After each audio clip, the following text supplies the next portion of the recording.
Good morning every one. എല്ലാവർക്കും നമസ്കാരം. നിങ്ങളുടെ സ്വന്തം ഇബ്രൂസി ബ്രുവാണിവിടെ.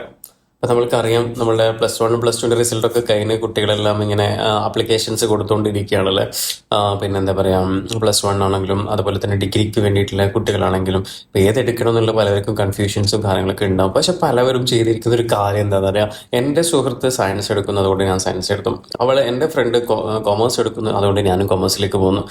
അങ്ങനെയുള്ളൊരു സംഭവമാണ്. കാരണം ശരിയൊക്കെ ആയിരിക്കും, ഒരു 10 വർഷമൊക്കെ ഒരുമിച്ച് പഠിച്ച സുഹൃത്തുക്കൾ പെട്ടെന്ന് ഇങ്ങോട്ട് മാറാന്നൊക്കെ പറയുന്നത് ബുദ്ധിമുട്ടാണ്. അപ്പോൾ അവരുടെ അഭിരുചിക്കനുസരിച്ച് സുഹൃത്തുക്കൾ മാറിപ്പോകുന്നു എന്നുള്ള ആ റൂട്ടിലേക്ക് തന്നെ പോകുന്നു. പക്ഷെ അവിടെ സംഭവിക്കുന്ന സംഭവം എന്ന് വെച്ച് കഴിഞ്ഞാൽ, നിങ്ങൾക്ക് ഇഷ്ടമില്ലാത്തൊരു മേഖലയിലോട്ടേക്കാണ് നിങ്ങൾ പോകുന്നതെങ്കിൽ തീർച്ചയായിട്ടും അത് 8ന്റെ പണി കിട്ടും. അത് നിങ്ങളുടെ ലൈഫിനെ നന്നായിട്ട് ബാധിക്കും എന്നുള്ളതാണ്. ഒരു പ്രൊഫഷണൽ ലൈഫിനെ നിങ്ങൾ എന്തായാലും അത് ബാധിക്കും. നിങ്ങൾക്ക് ഇഷ്ടമുണ്ടാവും, നിങ്ങൾക്ക് പറ്റുന്ന സബ്ജക്റ്റ് ഉണ്ടാവും, നിങ്ങളുടെ ആഗ്രഹങ്ങളുണ്ടാവും, അതിന് ഇമ്പോർട്ടൻസ് കൊടുക്കാം. സൗഹൃദം എവിടെയും നമുക്ക് പോയി കഴിഞ്ഞാൽ ബിൽഡപ്പ് ചെയ്തെടുക്കാവുന്നതാണ്. പണ്ടത്തെ പോലെ ഒന്നുമല്ലല്ലോ. ഇത് നമുക്ക് ഫോണുകളും അതുപോലെ തന്നെ സോഷ്യൽ മീഡിയകളും എല്ലാം ഉണ്ട്. അപ്പോൾ അതുകൊണ്ട് കണക്ട് ചെയ്യാൻ എളുപ്പമാണ്. അപ്പം ഒരു സുഹൃത്ത് പിരിയാന്ന് പറയുന്നത് ബുദ്ധിമുട്ട് തന്നെയാണ്, എല്ലാം എന്ന് പറയുന്നില്ല. പക്ഷെ എന്നിരുന്നാൽ പോലും നമ്മൾ നമ്മളുടെ ഫ്യൂച്ചറിന് ഇമ്പോർട്ടൻസ് കൊടുക്കാം. കാരണം ഒരു ഏജ് കഴിഞ്ഞാൽ പിന്നെ എല്ലാവരും ഇൻഡിപെൻഡൻ്റ് ആയിരിക്കും. ഒരിക്കലും ഒരു സുഹൃത്തിനെ ഡിപ്പെൻഡ് ചെയ്തിട്ടൊന്നും ആരും ഉണ്ടാവില്ല.